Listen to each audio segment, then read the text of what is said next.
Ito yung sitwasyon na dapat i-lead ka kay Kristo. Yung estado ng kawalan mo, ito yung estado na dapat i-lead ka kay Kristo. At that very moment, yung healing magte-take place sa atin. Kung ang panalangin natin is aside kung anong tinuro ni Jesus, the more na hindi natin mauunawaan, asan ba tayo dinadala ng Diyos? May problema ka ba sa pamilya mo? Ito yung panahon para i-lead ka na to kay Kristo.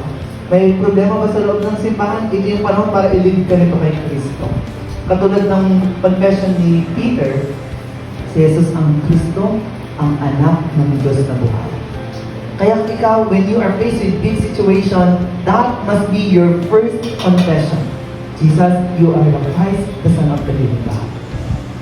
And then, healing will naturally take place. Even that very simple confession, that is already your prayer. Kaya nga si Paul, on the scripture, it says, sa pangalan ni Jesus, umalis ka. Very simple, pero at that very moment, umalis ang masamang espiritu. Yung mga nararanasan natin na hindi maganda, ibig sabihin ano siya? Masama. By the name of Jesus Christ, it will. This time, let's pray all together. Lord, establish this spiritual birthdays unto me so that all the forces of darkness will be gone. Let's pray with one voice all together.